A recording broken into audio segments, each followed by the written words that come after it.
Metal Alchemist. Full Metal Alchemist. Full Metal Alchemist. Full Metal Alchemist. Full Metal Alchemist. Full Metal Alchemist. 1 manga, 2 anime, approximately 500 too many jokes about the fucking... I probably shouldn't say fuck in the opening of this video. Approximately 500 too many jokes about the goddamn Chimera dog. Please, please get some new material. I'm begging you. A thrilling fantasy filled to the brim with action, drama, and lovable characters, tracing the epic journey of the Elric brothers in their quest to recover their bodies and all that they get swept up in along the way. Hugely successful, widely beloved, a grand narrative that immediately solidified itself as essential viewing for any anime lover. But as with most stories, except for those that don't, Full Metal Alchemist had to come to its conclusion. It was a finite story with a clear beginning, middle, and end, no room for endless sequels or unwarranted spin-offs. In 2010, Full Metal Alchemist was over, and in that wake lay a question. The author of this story, Hiromu Arakawa, the person who spent almost a decade weaving this tale, what exactly would they do next? Well, obviously make a manga about farming.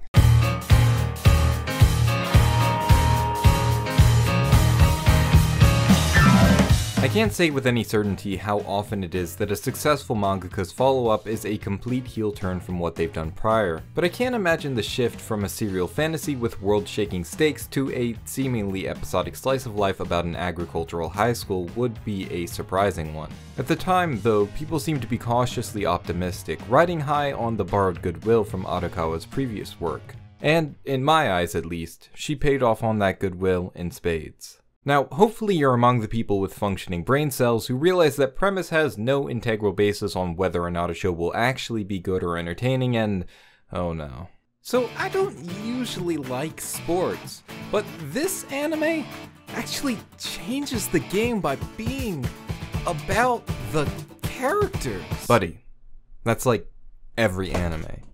Who are you? Even people who are literally into sports are usually fans because of the narrative surrounding the players themselves. There's a reason these people become celebrities. Please, God, stop saying this shit. It's one of the most common yet also most intellectually vapid statements I see thrown around about anime and... Oh. Where was I? Oh yeah, farming. Even with that prior statement in mind though, if you somehow have a raging hate boner for all things agricultural, this might not be the show for you.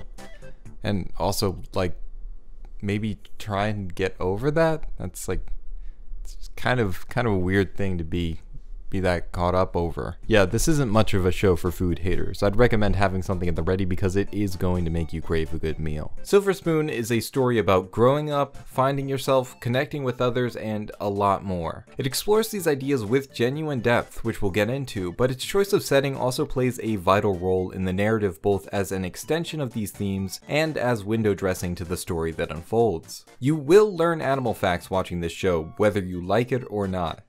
Hey, it's easy small talk. Think of it that way. Hey, Ray. Hey.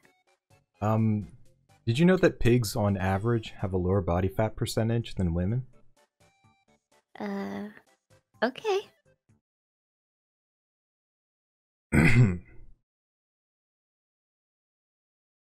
But of course the question on probably at least one person's mind is why?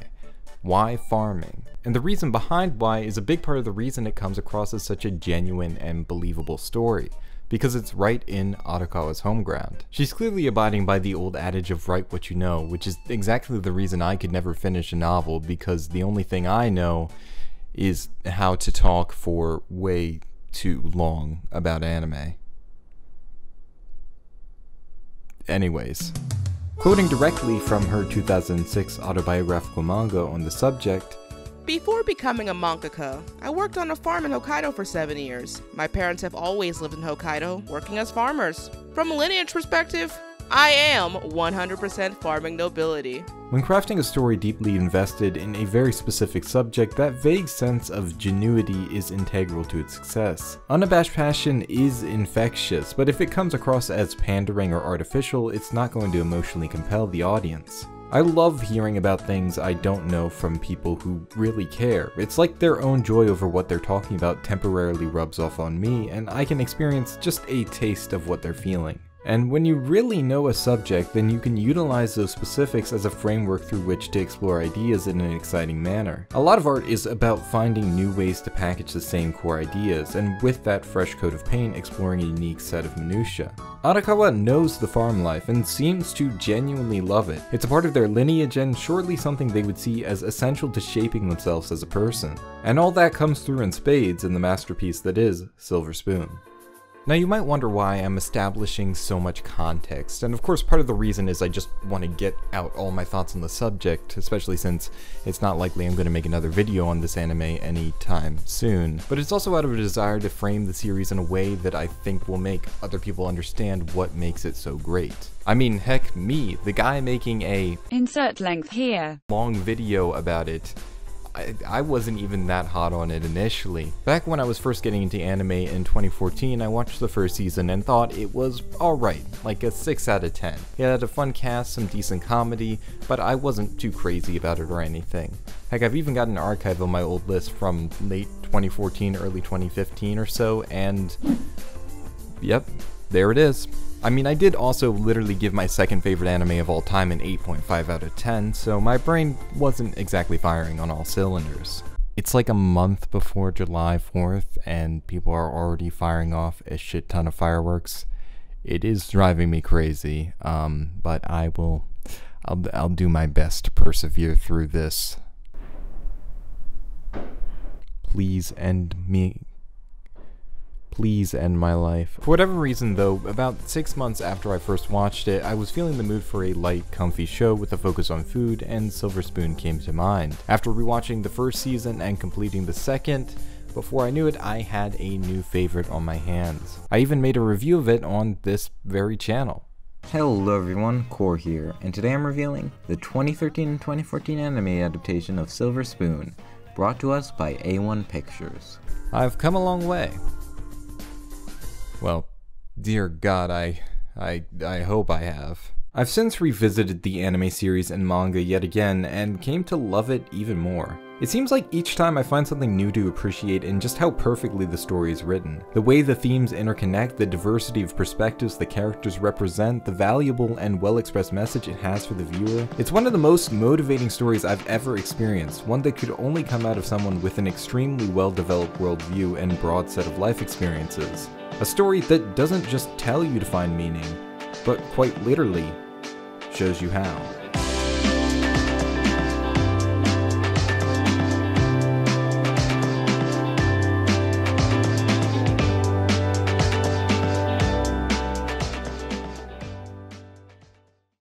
Since I will be analyzing the series in its entirety, there will be spoilers in this video. That said, as a fairly grounded series, I really don't think spoilers will detract that much from it. In fact, I think some of the stuff I spoil will be exactly what may convince some of you to check it out in the first place. But for those who do care, I'd say there's two key jumping points when it comes to spoilers: a dramatic turn in the second season and the unadapted second half of the manga.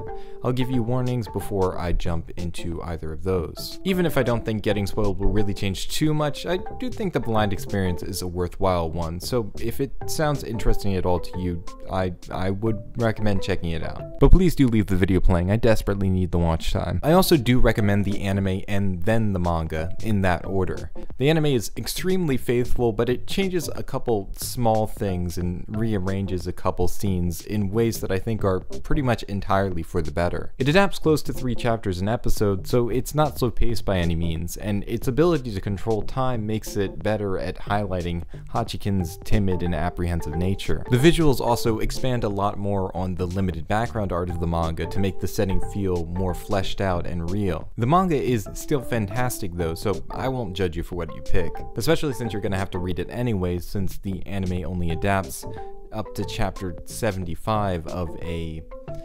131 chapter long manga. It's been over a year since the manga ended and like 7 years since the last season. Look, I only have room in my heart for one abusive relationship. Just a quick note I wanted to add while editing this video. You know this image? This is supposedly a picture of Hiromu Arakawa, but it is not. It's Romy Park, who is the voice actor for Edward Elric. As far as I can tell, Hiromu Arakawa has never revealed her face publicly. So yeah, even though as far as I can tell, it does seem like Romy sometimes represents Arakawa at events. It's a good example of why you should not just trust the first result from Google, because it could very easily be wrong. Silver Spoon is a series about the depressed, fresh high school entrant Yuko Hachiken. Not that kind of fresh. The Momentu clean up nicely, that jacket hoodie combo. I see you, I see you. As he enrolls in the agricultural high school at Zohai for one simple reason. It's got dorms. Feeling like a failure and cracking at the seams under pressure from his parents to succeed academically, all he wants is to escape. Because he still doesn't know what he wants.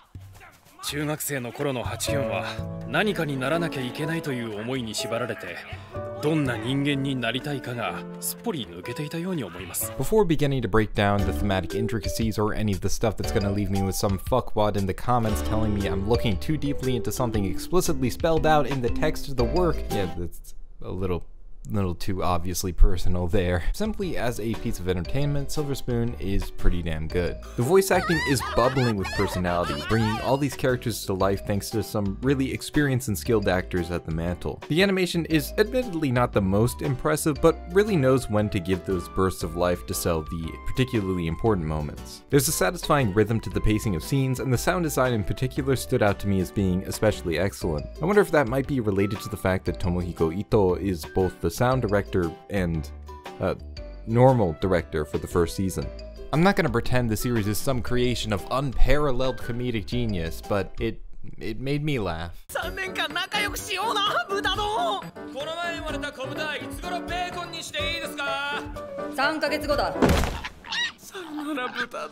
Silver Spoon is a fun show with a good sense of structure, and even if it's technically incomplete, each season does a great job of building its own arc that has a satisfying sense of resolution. Also, every OP and ED are absolute bangers, and I will not argue this.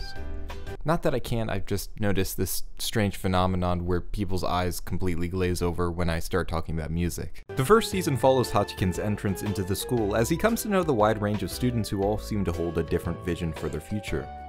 The overarching conflict being his feelings of alienation for running away and the sense that he lacks a clear goal in life. This is made especially apparent thanks to how many of his classmates it seems have clear paths set out for them already. In parallel to this is his own personal moral conflict he struggles with over raising a pig he's grown attached to for the slaughter. Unlike the others, who all came from farming families and are used to it to the degree of not even questioning it, the uncomfortable reality of livestock farming is alien to Hachiken, and as such it's an entirely new issue he has to come to a personal conclusion on. Oh, sorry, hold on a second. Hello? Yo, what's up, man? Oh hey, it's Shaka's boy, fellow co-host of famed YouTube channel Spilling the Milk, which uploads 2 to 3 videos a week featuring comedic anime commentaries and other content, link in the description below. That's me, dude. That's me. So, what's up? I forgot. Later. Oh. So, as a school project for Hachiken's class's first years, they're tasked with tending to a litter of piglets being raised for food. While they watch them nurse, it becomes apparent that one of the pigs is not doing quite as well as the others. It's at the end and undersized because less milk comes out towards the rump of the pig. Soon after birth, the pigs compete for their designated teat, and once it's selected, that's done with. They'll stick to it no matter what, and no matter what changes. Later on, Mikage invites him to come with her and Komaba to see the draft horse races, and his expectations are blown away by the display of sheer force and willpower from these impressive animals. And yet, if a horse underperforms, it's sent off to the slaughter, little appreciation held for its effort or past accomplishments. Hachiken sees himself as a failure. He ran away, and he's got no dream. However, what he learns is that he must grow and move forward. As fat as some of us might be, we're not literally pigs. Just because we failed once doesn't mean we are a failure. Unless the case is life or death, our life will only be defined by one fuck up if we let it be. Livestock may not have room for mistakes, but we do. Don't waste that distinction. The different doorways in life can be a dead end or a branching pathway, and a lot of it depends on what direction you're looking. 生きるための逃げはありです。ありありです。あり。そう。逃げ場のない経済動物と君たちは違うんですから。 Stuck viewing the world the way he learned to from his years of academic dedication, Hachiken sees things like they're in black and white, as if they're multiple choice questions with clear right answers. As if life is a graded test with those who fail and those who pass, and that's simply the way it is. But of course, we all know that it isn't so simple. One well-told positive example comes from the pizza party. After Hachiken stumbles upon an old brick oven, the idea occurs to him that it could be used to make pizza, and he unwittingly ends up being saddled with the responsibility of doing so by his hungry and pizza-deprived classmates. While sorting through the footage editing this video, I noticed this one moment that really just makes me laugh. When they run up yelling pizza all excitedly, and in the previous shot, Komaba is kind of just standing looking over Hachiken's shoulder, and the way he just smoothly sort of just slides out of frame and lets everybody else come in, I don't know. I find it really amusing. You see, Hachiken's in a bit of a weird position where he feels the need to take on the world himself, but is also desperate for the acceptance of others. The desire to fill those feelings of inadequacy and lack of acknowledgement from his father, often resulting in him taking on burdens heavier than he can bear and trying to anyways. It's a mix of him not valuing himself enough and also desiring to lose himself in other people's problems so that he doesn't have to worry about addressing his own, and yes, we will get back to that later. Fortunately, the pizza party comes together quite well thanks to the help of his classmates. When they realize he's hit a wall, the whole ordeal adding up to be a lot more than he expected, the efforts of others come just in time to make the project a success. One makes the sauce, one supplies the produce, one fixes the oven, one gathers wood for the fire, and so on and so on. Hachiken puts his all into everything he does, even if it isn't necessarily his dream. And that penchant for giving his honest best compels those around him and sets him up for success in discovering his goals later down the line. After all the preparation, effort, and headache, finally the pizza is ready, and it's great. One might see all that work for just one brief passing moment, but hey, damn if it wasn't a good one. There's a lot more to life than binary goals and linear gain. We're not fucking calculators after all. Hachiken learns that sometimes life is about touching and feeling and really being a part of the world you're in. Forget about the fact you ran away, why don't you just try looking around where you've ended up? 逃げてきたことに負い目はあっても、その逃げた先で起こったこと、そこで出会った人、それらはどうでしたか？否定するものでしたか？ Those experiences hold value. He can learn from it, grow from it, and through the understanding of being someone who ran away and overcame it, he's able to help those who lack the capabilities to properly express themselves but are going through similar things. Hachiken is able to make running away something productive, positive, and meaningful. And hey, as someone who knows a thing or two about running away, I'd say that's pretty good advice. Shit, they found me. Police, open up! You can't run away any longer! Can you guys let me finish this first, though? I'm in the middle of recording something. Oh, well, that sounds pretty reasonable. Hey, Joe, you want to grab some coffee or something? Alright, that was easier than I expected. So let's talk about that pig. Our soft-hearted Hachiken can't help but feel concerned for that unfortunate underperforming piglet. Seeing a failure stuck as one seems to strike a sore note with him, and it probably doesn't help that as the eighth of the litter, it reminds him of his own name. Hachi, the Japanese word for eight, right there. The others warn him against forming an attachment because it will make the inevitable end all the more difficult, but Hachiken commits to raising this runt into a pig on par with the pack.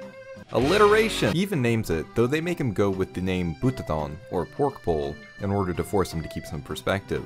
In a way, it kinda does, because as the overarching narrative framework for the first season, it is representative of two mental points of confusion, as two subjects filled with diverse perspectives to consider develop alongside it. His first clear goal and his first major moral dilemma. This pork bowl proves a window into just how wide the world around him really is. As a narrative, Silver Spoon provides this fascinating melting pot of unique individuals through which our protagonists can be shaped and molded, serving as a lens for the viewer themselves to broaden their own understanding. A school full of kids not quite entering society yet, but close enough to have it on their mind. People who come from families that force them to have a measure of perspective for the reality of the world so their mindset isn't quite so carefree, and all under one unified subject, but a subject that has a lot of nuance. Every character has such distinct and strong ideals towards the world, which Hachiken can utilize to shape his own ideals.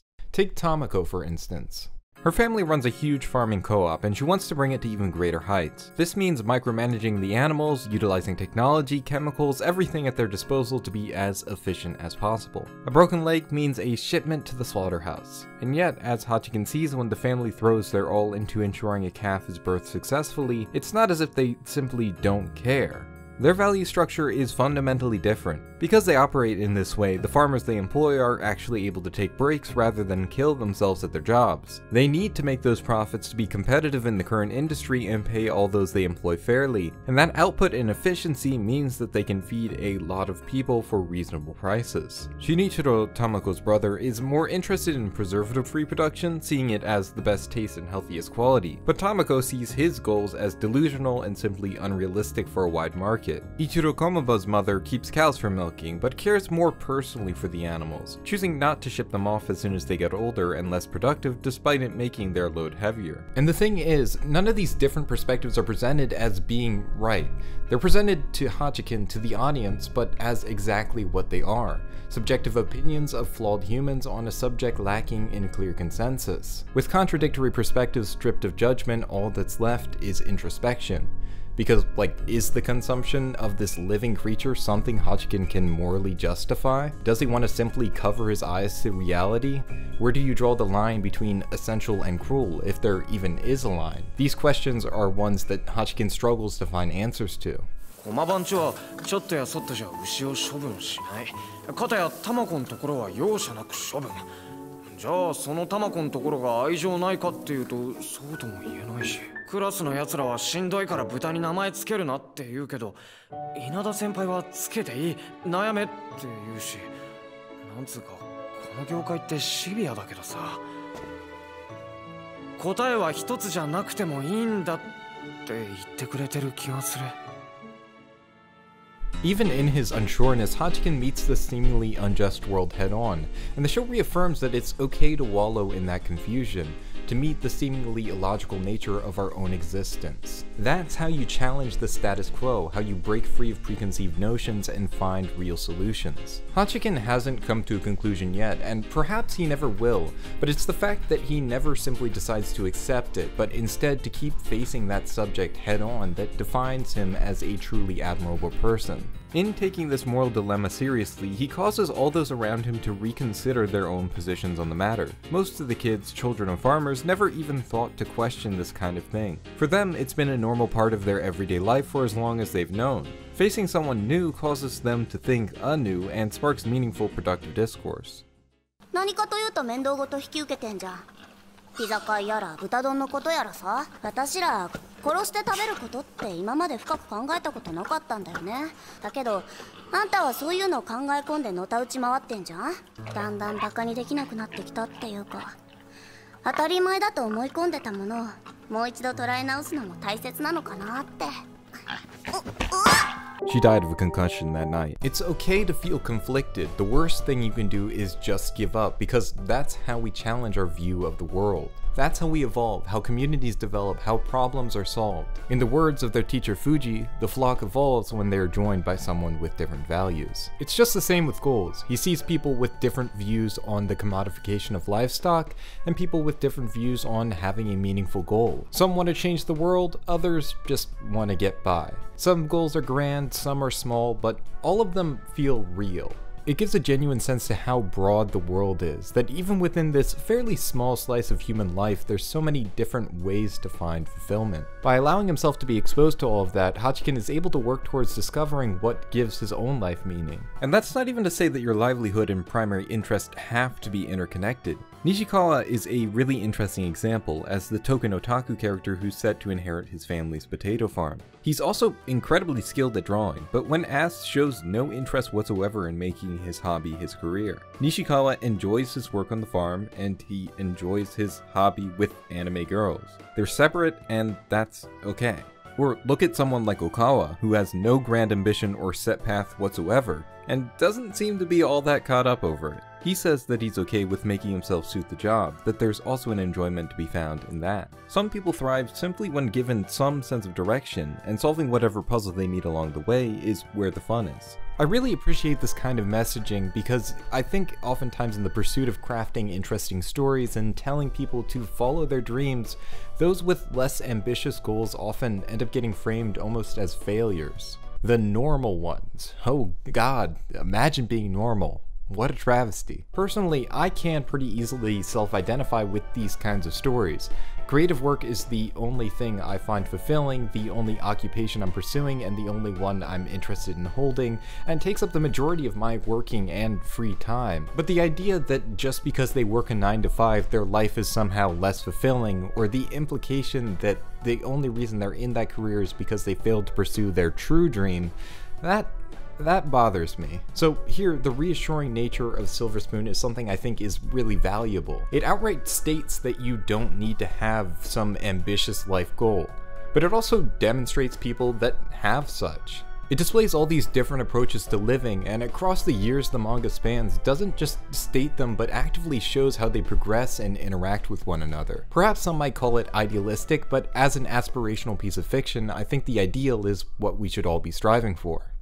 As Hachiken connects with all these unique individuals, he is able to work towards understanding himself more. He's able to remember things he loved doing, meet the unknown, challenge himself, filled with that burning desire to do something, and throwing his all into everything in order to find it. Hachiken learns from Arakawa that sometimes simply knowing your dream is far from enough. He hears from Jui, a working vet, that he thinks having a dream requires having the resolve to struggle with reality, and slowly, bit by bit, starts to piece together the foundation of his own ambitions. There's a really nice moment with Arakawa later on where he reframes Hachiken's self-doubt over lack of a clear direction. No matter what happens, Arakawa is set on this one path. He holds a clear vision and there's no room for wavering, even when things get rough. For Hachiken, though, the potential is endless. Rather than his dream being nothing, right now it's everything. In his own words, your dream extends from here to infinity. So rather than be down in the dumps about what isn't yet, be excited about the potential for what could be soon. Perhaps this all sounds like a bit of a headache, and that's because it is. But as Hachiken says, and I would agree, this is something worth agonizing over. この先、悩んで悩みまくっても満足のいく答えは出ないかもしれんぞ。中学の時のノイローゼに比べたら悩みがいのある問題ですよ。You know what? I'm hungry. Come on.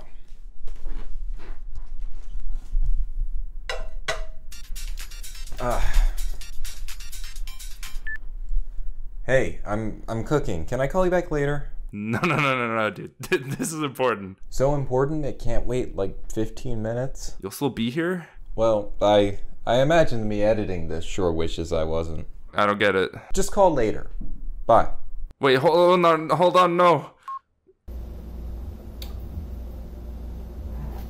Silver Spoon has a special relationship with food. It's a pure expression of life's joy, a social tool, a status symbol, and so much more. Life is food and food is life, that essential connection between people, their cultures, and the food we eat. A lot of food, including Japanese food, is almost entirely centered around it being a social event. Think of nabemono or hot pot dishes, which all function on the main premise of cooking in and eating from one communal pot, or the broad multi-dish layout of a lot of traditional Japanese meals. The things food can be used to say and to represent is as seemingly infinite as the number of recipes that can be prepared. I should know because I spend way too much of my time watching cooking videos for things I'm never going to make. When working part-time at Mikage's farm over the summer, Aki's uncle notices his sharp palate and over-enthusiastic appreciation for truly great food, and realizes it as a product of his parents ensuring that he always ate good meals, a line that is one of the catalysts for Hachiken working towards overcoming his immature attitude towards them. With the pizza party and the bacon he makes from pork bowl, now food is a method of connection. Who isn't drawn to a good smell after all, and in the aim of a tasty end product, it causes people to work together and tighten their bonds, the delicious end result only strengthening them further. It's a cathartic expression of the emotional buildup, presented in a way anyone who's had a good meal before can empathize with. I mean, to be honest, this show can make anything look good. A raw egg over rice seems like the finest decadent delicacy of the modern age when it's highlighted.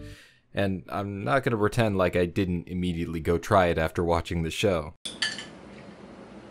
What?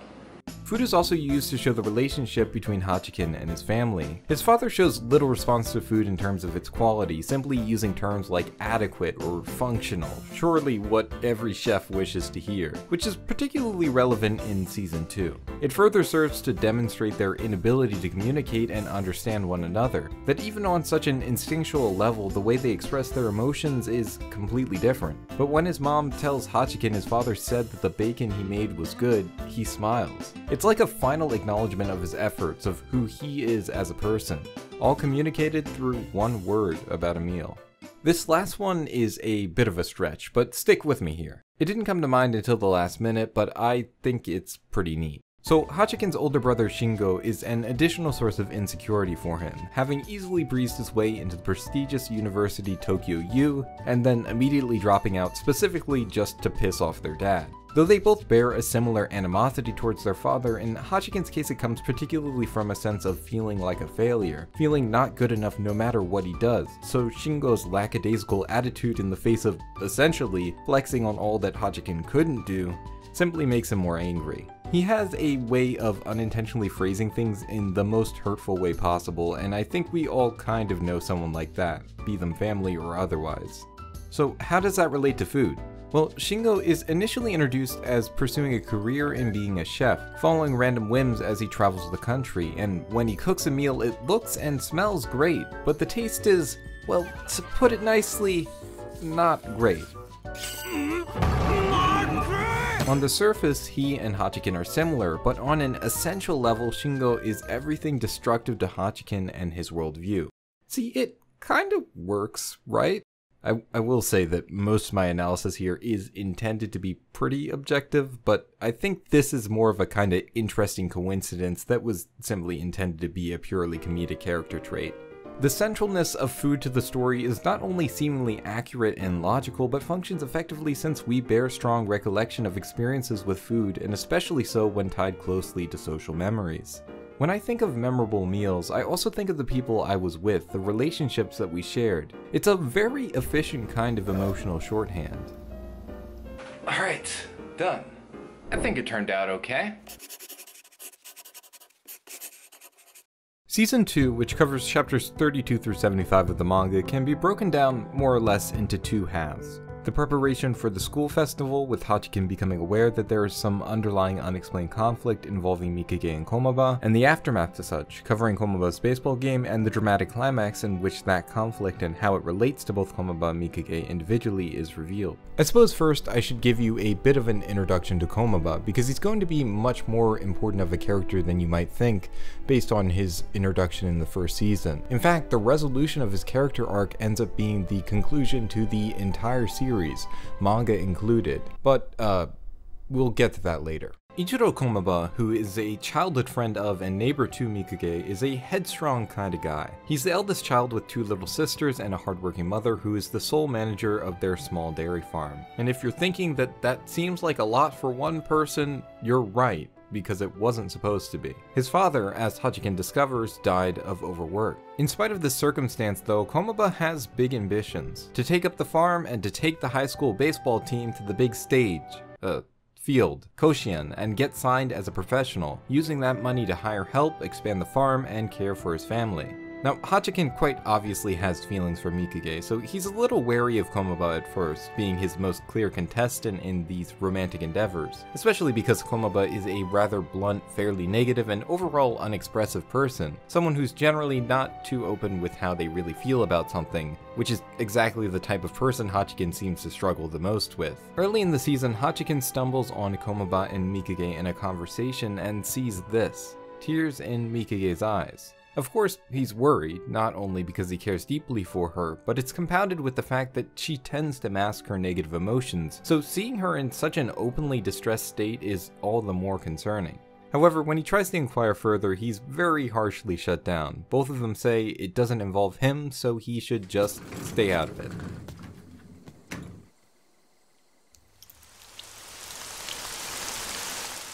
Now, contrary to what his self-description as a runaway failure would have you think, Hachiken is actually a pretty devoted character. Once he sets his mind to something, he's not going to give up on it easily.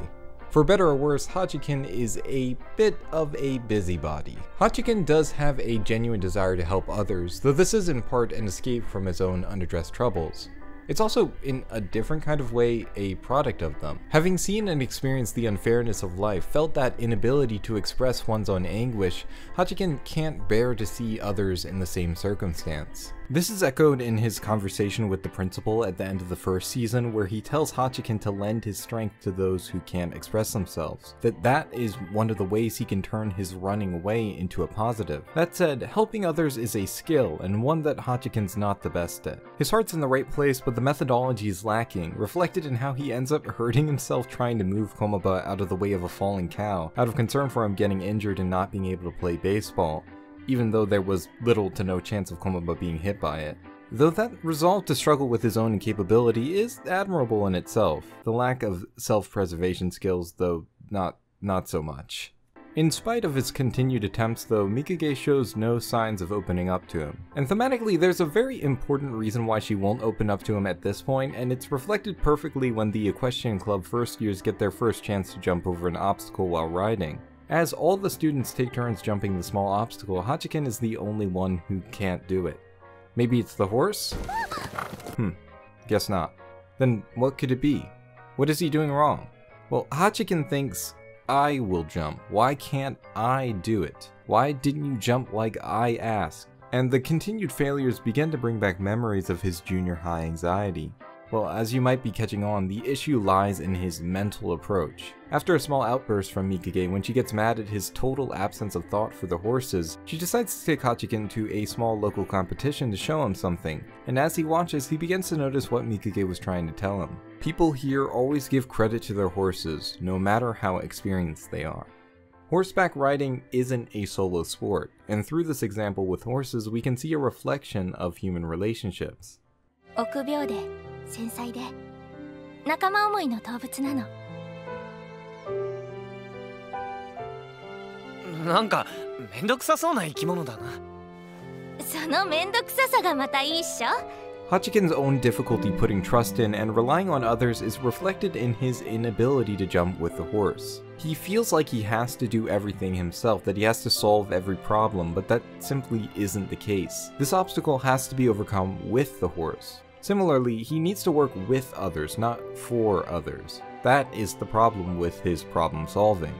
Hachiken needs to change his approach and understanding of helping others because his current course is extraordinarily self-destructive.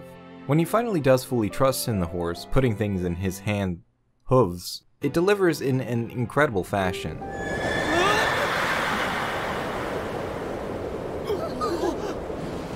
Trust repaid in kind. Life isn't a solo game, we have to adjust to others. But if we do, we might be able to do some pretty incredible things.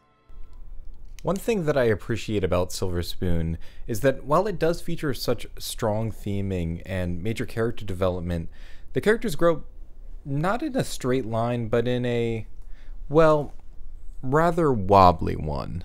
Sure, he technically learns this lesson in the 3rd episode of Season 2, but as the series continues, we'll continue to see Hachiken's personality flaws manifest themselves in one way or another. It's more about taking steps in the right direction than choosing a single path, as looking at the series from a broader view, we can see these key moments as representative of directions his growing maturity takes. And looking at Silver Spoon as a series meant to teach and inspire, that's the best possible example it could give. If you go into anything at all, literally any type of learning or building or self-betterment whatsoever, and you go into it with the mindset that the second you stray off of that path, you're gonna give up, then you will never get anything done.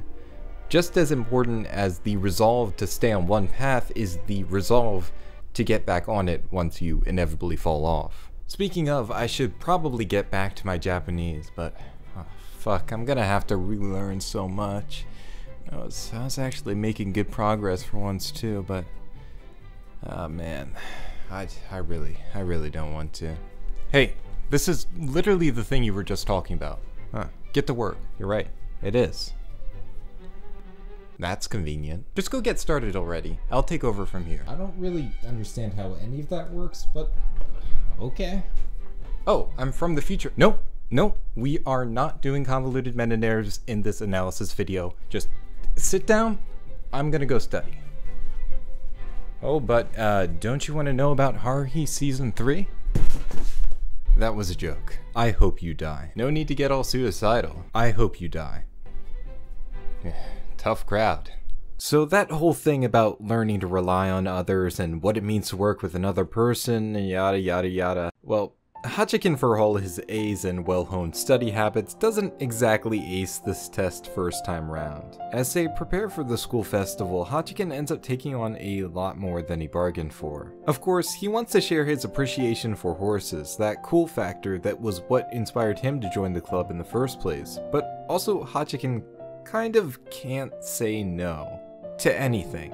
It's not quite that he's taken advantage of so much as people genuinely acknowledge and appreciate his capabilities, and his ever-chipper readiness to take on any task implies it's no trouble for him. And maybe a little bit of taking advantage of someone who can't say no. Just a little. That said, if he asked, he'd almost certainly have gotten a light and load, but Hachiken's got plenty of stubborn traits of his own. Barely sleeping and neck deep in extracurriculars, with the festival finally on the horizon.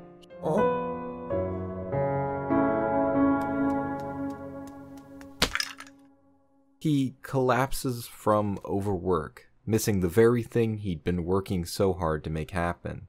It doesn't end up all bad, and we'll get to that in a minute, but I do like that the series very consistently punishes the characters for acting in self-destructive ways, and rewards them for doing the opposite. The whole over-romanticized idea of killing yourself working hellish hours for some passion in order to succeed and get that rewarding payoff, well, it's a pretty tantalizing concept and not entirely distant from reality. I'm not going to pretend that I myself haven't done some pretty unhealthy hours on occasion, even working on this very video. But it's not behavior that's realistic, practical, or healthy long-term, or really even short-term, but you know, do as I say, not as I do, as the saying goes. And anyways, most of the time approaching something in a smarter way rather than a longer way is ultimately more healthy and more effective. Hachiken certainly didn't have to collapse to make the festival a success, and ultimately ends up missing out himself because of it. That all said and done though, when he finally does return to campus, ashamed and yeah, a little bit bitter that no one came to visit him in the hospital, Mikage explains that they all made the call that considering he worked so hard to make it a success that he would rather they do so than abandon their duties to visit him, and he can't help but agree.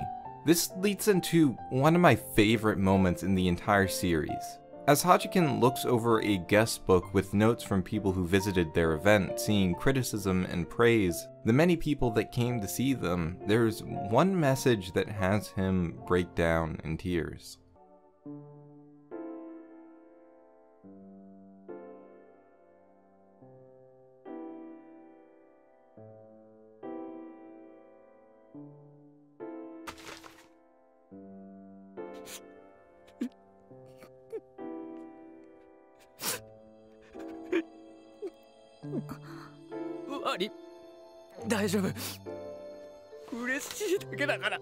Honestly, every time I scrolled back over the scene while editing, I got a little teary-eyed. This scene really gets me. Even if that effort was misplaced, it wasn't for nothing. Perhaps things didn't turn out quite the way he wanted, but through his honesty, by putting his heart into something, he was able to reach someone. To borrow words from Mikage later on in the manga, even when your effort doesn't materialize, there will always be someone who notices. It's such a beautifully simple emotional payoff to all the tension and anxiety that was leading up to it. His parents, school, dreams, failure, all that is bulldozed away with just 2 words. Thank you. Because as someone who struggled to see value in themselves outside of a numerical rating, seeing others and being seen is the most gratifying possible end result. It's hard to say this without sounding like I'm inadvertently begging for praise, and I'm not, but I have gotten some messages like this, and I mean it sincerely when I say they make my day. The idea that something I made could have a genuine and meaningful emotional impact on another person, That's insane, and it's one of the most inspiring and moving things imaginable. There's a reason I make my videos public, and it's not just to get attention and make money. Only partly that. As with Hachiken's broad but spirited statement of "I want to do something" after watching Komoba play in their heated baseball game, passion, genuine love is infectious.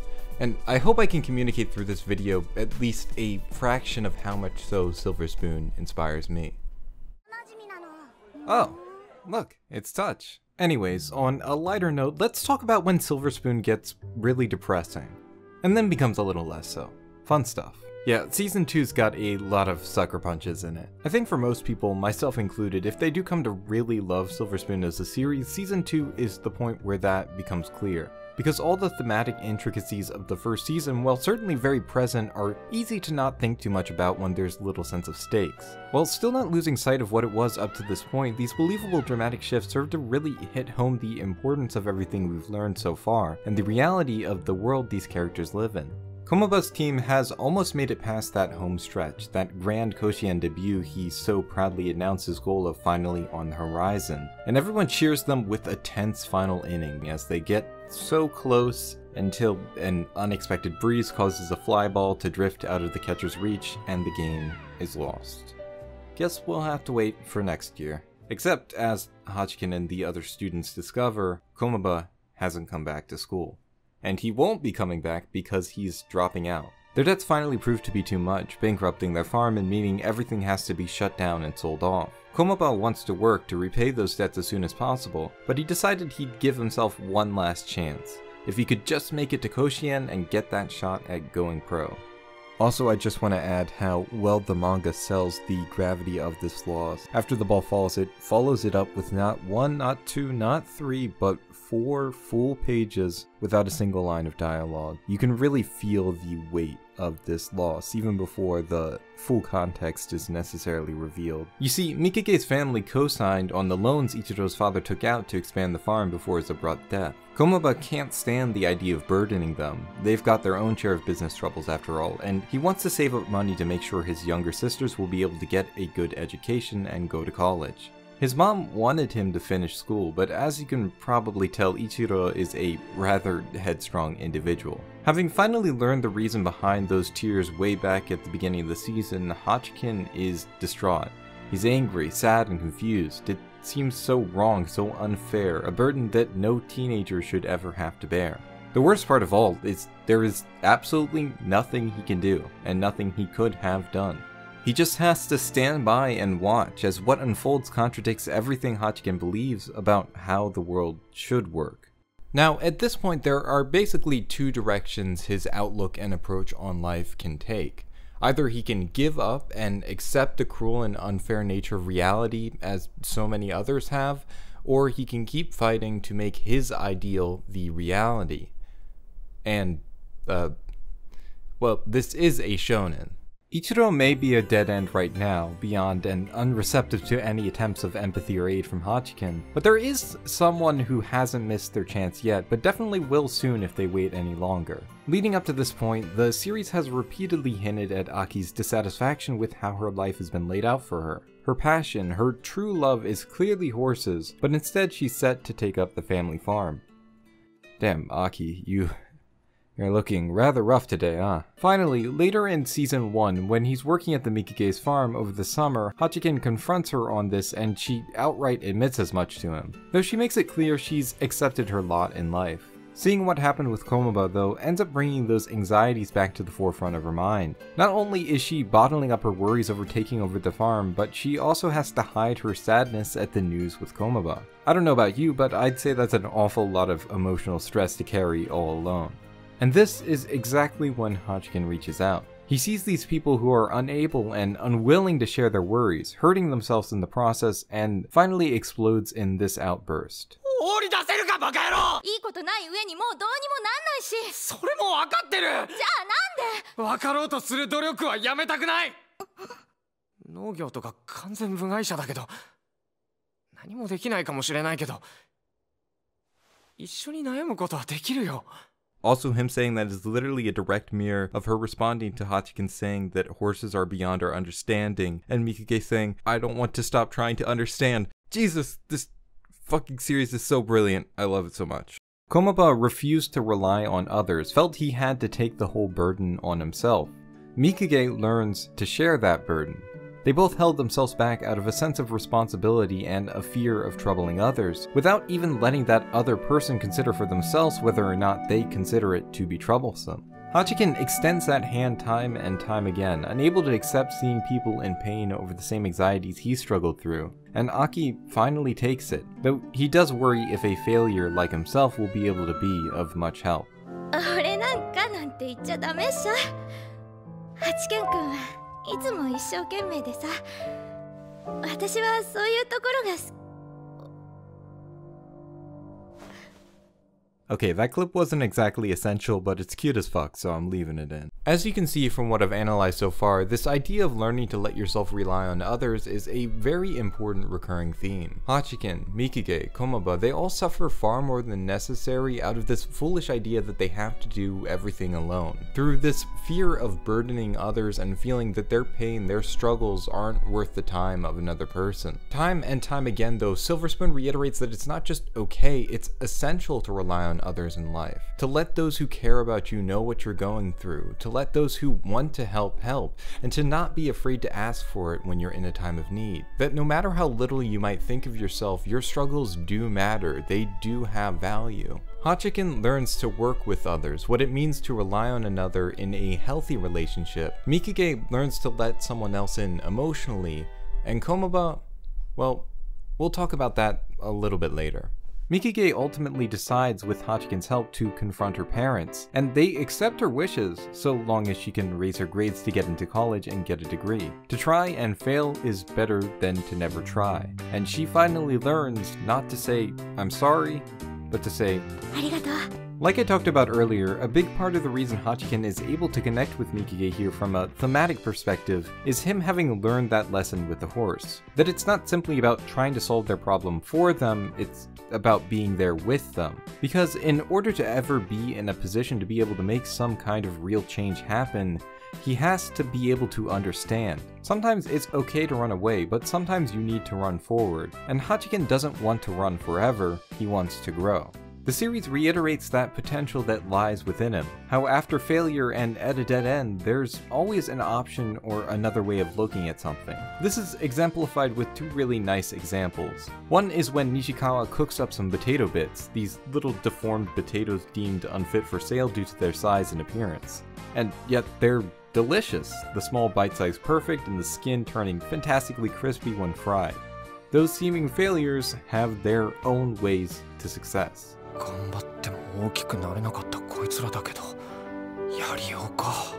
Another example comes when watching a horseback riding competition and seeing someone jump the obstacle after 2 rejections, which in the rules of horseback riding would mean that they're disqualified. The reason given is that it is a way of teaching the horse that even if they fail, they can still jump again, to reassure the horse that it's still capable even in the face of failure. And I think that's a damn fine parallel. It's that burning spirit, that infinite potential that lies in the human capability to keep trying, to keep going, to keep moving forward. Sasageo, Sasageo. Oh, sorry, excuse me. I don't know what came over me there.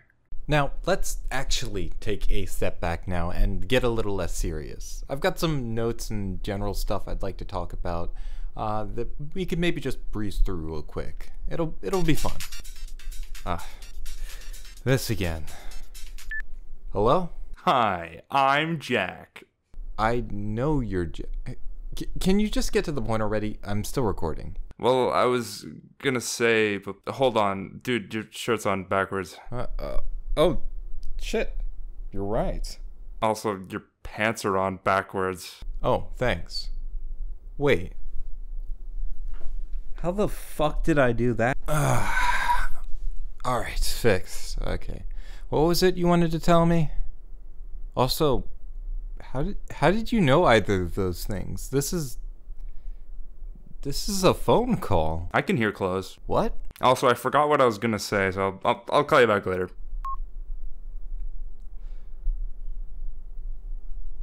Anyways, I appreciate that Mikage isn't like the most gorgeous or intelligent in the world. I mean, to be clear, she is perfect and I love her. But I love her because she isn't actually perfect. Don't tell her I said that, though. In addition, on the subject of Mikage, I have to say, I really like how it subtly shows Mikage's feelings for Hachiken developing over time. It feels really natural and does a great job of reflecting how she's often not super aware of or in touch with her own emotions, reflective of how she closes herself off and represses her own feelings in many facets of her life. Check out this clever symbolism, why can't I say that? Check out the clever symbolism here with Hachiken being framed against the potato quote-unquote failures at his lowest point after his collapse before being taught their true potential later. As promised, I won't go into the nitty-gritty music theory stuff here, but I will say that the OP and ED for the second season in particular are not only musically fantastic, but also really lyrically fitting, reflecting the themes the show touches on in a poetic manner.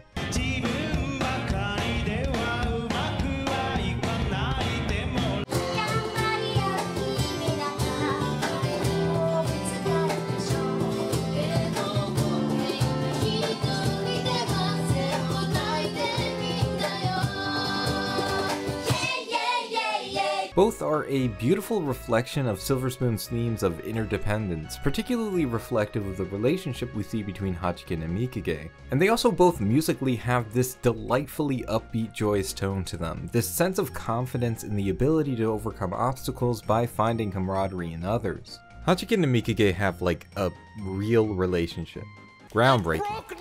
While it continuously teases at the idea of romance, in terms of it as an actuality, there's very little. But it also doesn't just frame Mikage as an object to be acquired once Hachiken accomplishes his goal, as is commonly done by less capable writers. They tease each other, laugh, hang out, play, listen to each other's woes, and with such a strong friendship having formed, once the romance kicks in, it feels totally natural. Or rather, a long time coming, at least as some side characters would put it.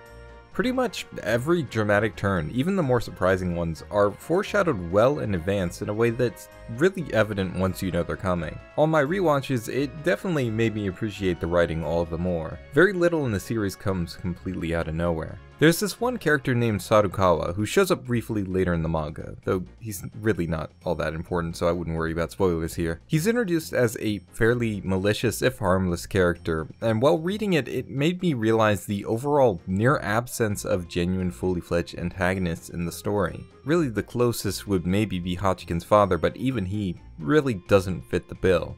Almost all of the real challenges faced by the characters are internal or incidental. And this is really interesting. There's this recurring gag referencing the crab fishing business, and I'm gonna be honest, I don't get it at all, and I have no idea why it returns so many times, but it definitely is there. What the fuck is it with Arakawa and crab fishing? Look, I'm purporting here to understand this series pretty well. I think I've got a pretty good analysis going on here, but if someone can explain this one to me, I'd really appreciate it, because I'm at a loss. Okay, it was fun to get all that off my chest. Basically doing nothing but thinking about one series for weeks on end makes a person go just a little bit crazy. The last thing I want to touch on is the ending.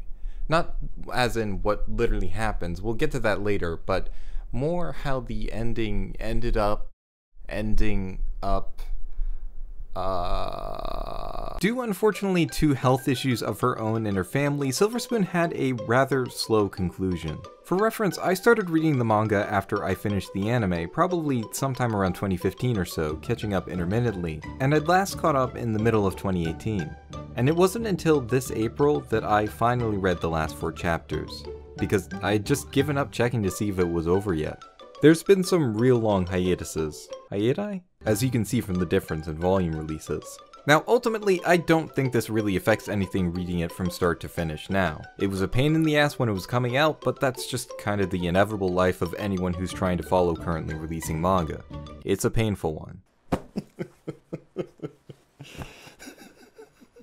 My life is an endless struggle. That said, I do want to quickly rebut a common criticism I see, which I think might have been somewhat exacerbated by the slow release schedule towards the end of the series. Looking at forum posts, reviews, and such for the manga, one thing I've noticed that pops up time and time again is this idea that the ending is rushed. You see, the format of Silver Spoon has it cover Hachiken's first year of high school very in-depth, but as the second and third year go on, the manga's pace increases drastically, giving us more of the general highlights of his final years of high school and life after, rather than a full demonstration of every facet of his day-to-day life across the seasons like we had before.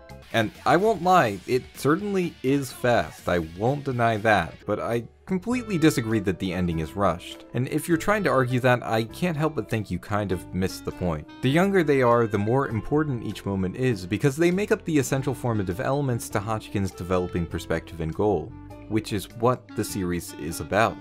But as those things become strongly developed, the time between those kinds of moments naturally becomes larger. Heck, I'd go as far as to say that as early as chapter 96, the theme is more or less complete, and the rest is just a nice epilogue to wrap up loose ends and give a sense for the direction these characters will be going in. Sure, I can imagine that if you had to wait 8 months for a couple chapters and those chapters breeze through like an entire season of the year, you might feel like things are moving too fast, but I won't buy into this crackpot theory that Silver Spoon was axed or Arakawa was rushed into finishing it. Why the hell would they possibly allow her multiple long hiatuses if that were even close to the truth? The narrative speeding up reflects it reaching its thematic conclusion, so like it or not, it just isn't bad writing. And what do you even expect them to fill the space with anyways? Another pointless misunderstanding chapter that serves no point besides thoughtless comedy? I'd rather not. I don't even dislike the UFO episode, but yeah, I'm good leaving that as a one-off. Basically, the ending is good, Silver Spoon is good, I'm right, you're wrong. Remember to like and subscribe. Sure glad I remembered to put that call to action in there, as the video is about to end.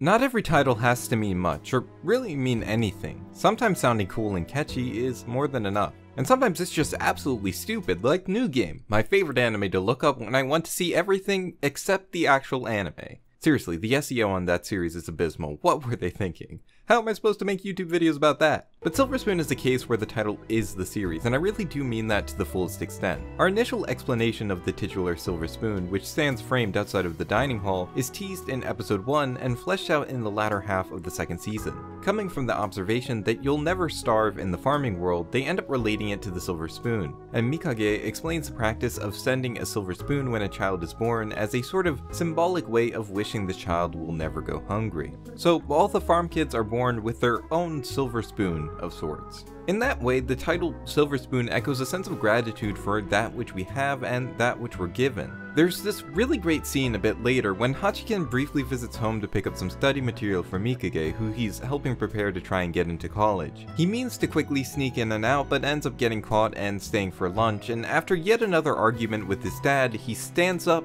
goes to storm out, and then...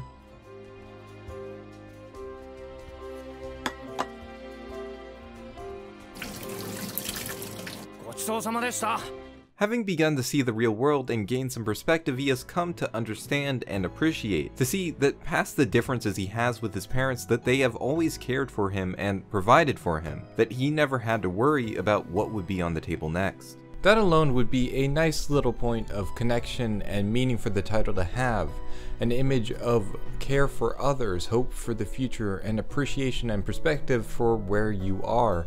But it actually goes a bit further than that. The true meaning of this Silver Spoon is not only a nice sentiment, but one that is able to reflect the themes of the entire series. As Hachiken's class finishes their first year at the school, there's an air of finality to it. Even if they will still be together a little longer, most of the students are moving off campus, so they'll all be seeing each other a lot less and spending more time focusing on their own futures. On the final day, before all the first years move out from their dorms, the principal gives a brief speech, raising once more that question of the Silver Spoon's meaning. And in response, the students share the definition from earlier, with Tamako adding on the element that a silver spoon as a gift would also serve a literal function outside of its symbolic purpose, being something valuable that could be pawned off in trying times. The principal agrees with this definition, but then expands it further with a question. Have you ever thought about the person who makes that silver spoon? Please forgive me for the long quote to follow. Usually I try to summarize, but I'm basically gonna read this quote more or less verbatim because I think it's really important. It's standard to gift a single silver spoon when a child is born. However, there are also parents who will give their child another and another, one for each birthday. Though they aren't well-to-do families, they'll scrimp and save the whole year and every year to buy another spoon, fork, or knife, one by one, slow and steady, so that by the time that child reaches adulthood, they will have their own valuable asset in the form of a full silver cutlery set. The child takes that silver cutlery set with them as they go out on their journey and build a new family or society. Like that, the complete set is also a history of the family, the child, and the artisan. When we do jobs that are called primary industry or close to Mother Nature, it's sometimes easy to confuse what we're doing as merely the starting point of consumer society. But those jobs require tools and know-how too, and those techniques have a history that our predecessors built up over time. However, if no one uses those building blocks, they'll simply vanish into thin air. All the things we've had you experience here was so you would pick up the history that was built up slowly and steadily, little by those who came before. The heart of the silver spoon is there for all of you equally, both those who have clear dreams and those who don't. I've always been kind of wary to the idea of embracing the concept of lineage or anything similar, mainly because I hate the idea of my identity being defined by anything beyond myself or my own actions. I don't want to be seen as part of X group or Y denomination or looked at as simply another step in the row. I want to be seen for who I am. But the way Silver Spoon depicts it is in a way that simultaneously calls the viewer to action, ascribes value to the present, appreciation for the past, and importance to one's own life. It's not just about connecting with others, it's about recognizing that you already are connected and taking advantage of that lineage to live your life to the fullest. I really appreciate the way this message is framed because it's not about removing agency from the individual or telling them that their purpose lies in something they will never see, but instead about communicating that their actions have genuine meaning, that they can have a real impact on others. It's this idea that we can all have a tangible positive effect on the world around us and benefit from the actions of others just the same. I really appreciate this message because it's not about removing agency from the individual or telling them that their purpose lies in something they'll never see, but instead about communicating that their actions, even small ones, can have genuine meaning. It's this idea that we can all have a tangible positive effect on the world around us and benefit from the actions of others just the same. It tells you that your actions are valuable and that even failure can be meaningful. The series also analogizes this concept to an image of sowing seeds. Some harvests will come from seeds sown long before you, others from the ones you sow yourself. Some seeds that you might think failures may just take time to sprout, and some of those seeds you sow will sprout for others in the future. So, keep on tilling. I think the series, one that is clearly targeting its message at teenagers and young adults in particular who are in this process of figuring out themselves, is really trying to express the intrinsic value to any wholehearted pursuit. It's certainly not saying to half-ass anything, but that even if you give something a genuine chance and it ends up not being for you or not working out or whatever, that's okay. And that experience shouldn't be invalidated by that either. Because that process of building connections, building experiences, that's like tilling soil and sowing seeds. It's a process from which success and opportunities sprout, sometimes in ways you would have never expected.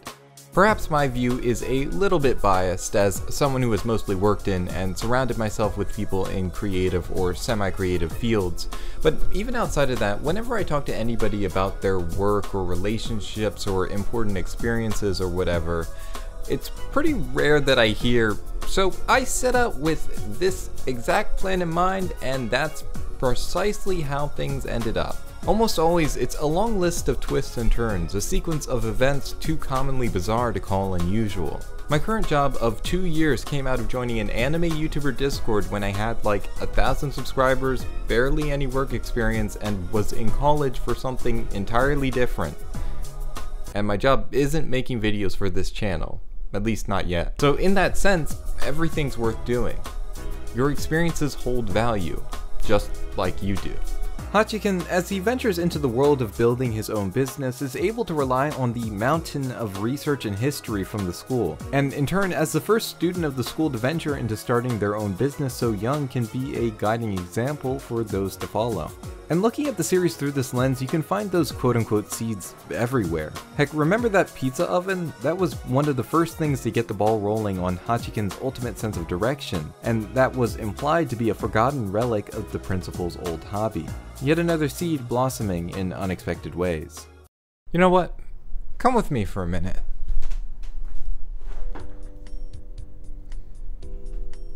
This is me working out after rewatching the first season, because I fucking love Silver Spoon, and I love it because it's genuinely motivating. It makes me want to get out there and do shit.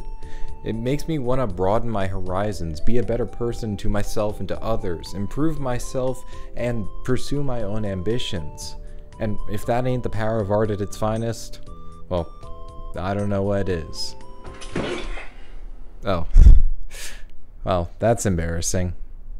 Silver Spoon really takes the conventional motivational narrative to a new level. It not only tells you to go out and find your own path, but actively shows a diverse range of ways people actually do it. It can jump in an instant from Hachiken's complicated, bold ambitions to Tokiwa's simplistic plan for the future without making it feel like either is less valid. And in Hachiken, we can follow this entire journey. We see how his values develop from the situations he's met with, and how out of those ideals begins to blossom a career which reflects that. The Hachiken we see at the end of the series is a Hachiken that has grown an awful lot. A Hachiken that has learned to say no. A Hachiken that can work with others, one with perspective and self-understanding. He doesn't even end up anointing himself as the company president of the business he starts. Even though he's the main character, that doesn't mean he has to be the leader. Their efforts don't get rewarded? That just feels wrong. There are so many of those who keep trying, even when it's tough to reach their goals. And I'd hate if they never realize their dreams after all that. Someone who doesn't reject others' dreams. That's who I want to be. Pretty late into the story, we're introduced to a character who joins the equestrian club with a new batch of first years coming to school. She's bashful, apologetic, lacking in self-confidence. She even comes from a non-farming family. You know, she's an awful lot like Hachiken way back at the beginning of the story. And it's a really beautiful bit of perspective, framing in an instant just how far Hachiken has come and how much he's matured. Despite being a very minor character, I fucking love this girl. Her energy, expressions, how excited about and receptive to everything she is, it's immensely charming. And then I realized that's exactly how the other characters saw Hachiken at the beginning of the story, except that for the reader at that time, we were looking at things through his perspective. And if you're wondering exactly what I mean by how deeply compelled I was in relation to her screen time, here is every panel she appears in the entire story. And yes, I know you weren't actually wondering that at all. When Hachiken and Mikage talk with this new student, asking if she had a particular goal or job in mind when coming to school, she finally manages to blurt out what's been on her mind. It was that festival they held with the draft horses that inspired her to come, sparking a love for horses and a desire to pursue that love. Of course, for such a seemingly impulsive total change in direction, she's met with pushback from family and friends. But Hachiken reassures her that it's okay. We're all total amateurs in the beginning, we won't laugh at you. He grants her that much needed validation, showing genuine respect for a goal most others wouldn't take seriously. Now you might have noticed that the only words I'm using for this character are her and she. And that's because the character is never explicitly named. And that's not for laziness or irrelevance either. There's plenty of characters even more irrelevant that get named. But Arakawa herself explains in a note in the final volume the reason why. When I was thinking about what to name this character, I got a lot of reader letters saying, "Me too! I was also a sheep who enrolled in farm school after reading this manga. I also went the equestrian club way, and people warned me I didn't know what I was getting into. But I'm doing my best." And I thought, I'm not going to name her. This character is you. Doing your best without worrying about what other people say. This character isn't just an adorable reflection of Hachiken's older self, or a charming one-off character to depict the Equestrian Club's continuation, but unintentionally became a literal embodiment of all the people the manga inspired. And I have to say, that's pretty based.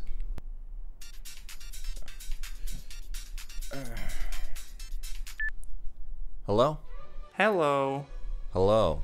Hello. Hello. Hello. Hello. Wait, no, I'm not doing this. Just get to the fucking point already. I forgot again. Come on, man. What the fuck? You've been doing this all day, calling me time and time again, and you always forget. Just give up. Oh my god.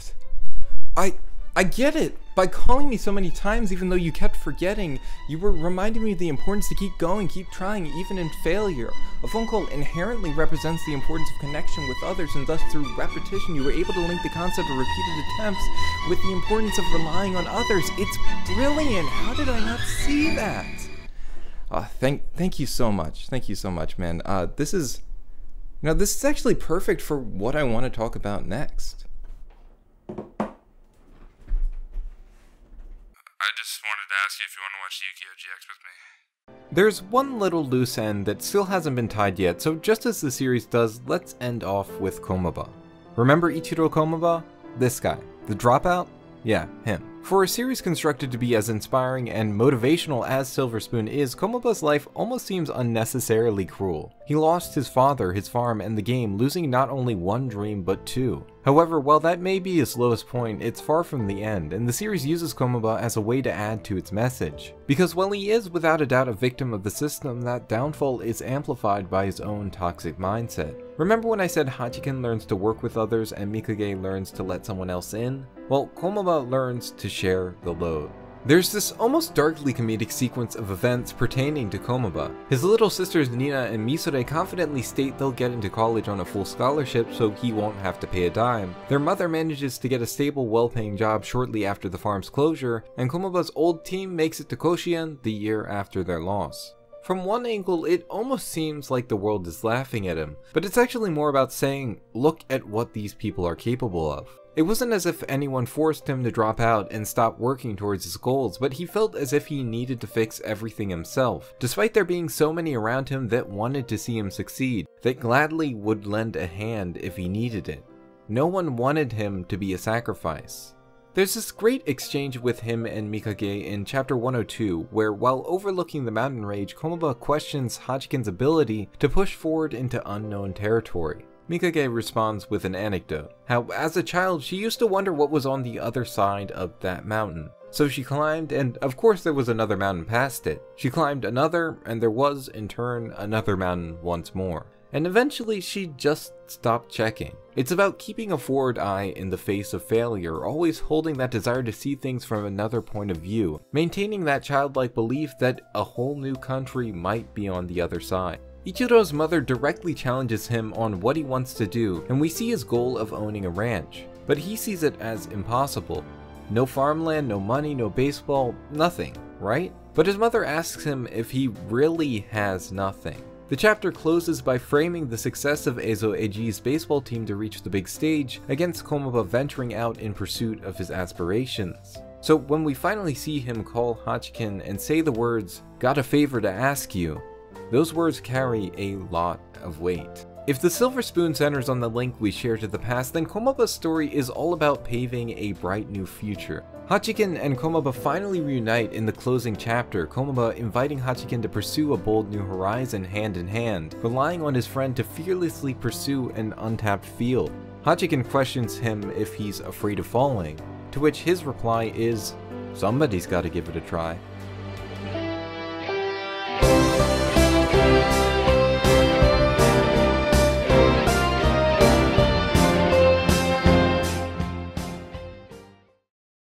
Part of the reason Silver Spoon resonates so strongly with me is that I see myself reflected in so many of the characters. It's not about self-inserting or anything like that, but more that I see so many attributes of myself I hate reflected in and overcome by the broad cast of characters. I dropped out of college and moved halfway across the country to live by myself. I think I know a thing or two about failure and running away. It's incredibly rare that I feel inclined to reach out to others, be it for physical or emotional support, largely because I have that fear of burdening other people. I struggle to see my own issues as ones worth caring about, ones that have value. I've felt that apprehension towards pursuing some dream or ambition for fear of the foreboding air of finality that comes with failure. Sure, to try and fail is better than to never try, but to never try at least leaves room for the imagination. I've been in that wishy-washy mixed up state where you can't figure out where your goals lie, where you feel this need to do something but can't discern what it is you really want out of life. And all these things I've talked about are directly presented, analyzed, and overcome in Silver Spoon, and I think there's probably a lot of people that can relate with them. It's not that I dislike people so much as I think I was afraid of them. I was afraid of conflict. I thought if I really spoke my mind, they might dislike me. My fear turned me into someone who tried to please everyone. Thinking back on it now, I wasn't trusting of other people at the time, and that was a really awful thing to do to the people who were nice enough to connect with me. But in high school, I met this boy. When I speak my mind, he thinks about it so sincerely, as if it's important to his own troubles. Even if my words and actions were clumsy, if they expressed how I really felt, there was someone who would accept me. And I saw there was nothing to be afraid of. Meeting a dear friend who could show me that is the priceless treasure I found. I hope that through making this video, I'm able to get across at least a fraction of how great Silver Spoon really is. It's certainly a well-liked series, but I'm gonna still call it underrated because damn it, everyone should like it more.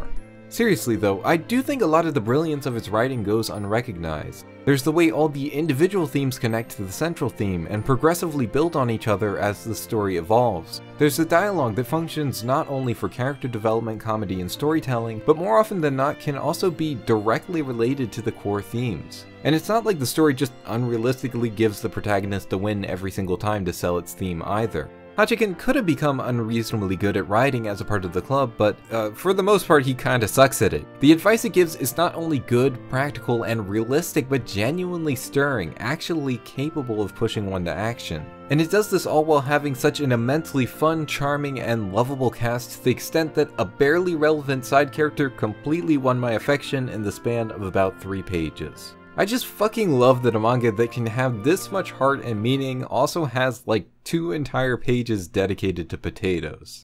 In a way, it's almost sad to see the characters grow older because they feel so real. Most series leave off with some implication of a status quo, but in Silver Spoon, seeing their goals in the passage of time, you can only really conceive of them continuing to grow, change, and try new things far off into the future. You can't have that predictably set in stone stopping point, but that also makes it all the better. Believe it or not, from the video's length, there's actually a decent amount of stuff I didn't even get into at all, but I think this covers my main points well enough. God knows the video's certainly long enough as is. If I got you to watch Silver Spoon, appreciate its messages a bit more, or heck, even just entertained you for an hour, that's more than I could possibly ask for. Love yourself, love others, and go out there and do something cool. That's all from me. Do you know what school is, Hachiken? It's a field for you kids. Of course there are rules and some boundaries too, but still, it's a field of treasures you're allowed to till anywhere. You can learn with your mind, you can learn with your stomach, you can learn with your muscles, you can learn from machines, you can learn from animals, you can learn from people. You can even spend the whole 3 years building connections with the people tilling those ways. Where you till is up to you. The spot you're trying to till is an area no one here at Ezo AG had set to work on yet. I look forward to seeing what you'll uncover.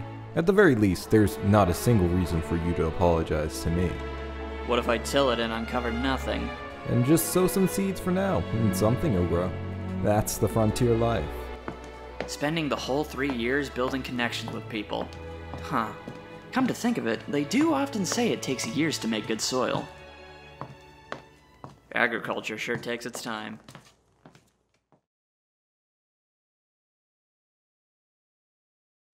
I hope you enjoyed, hope to see you in the next video, and sincerely, thank you for watching.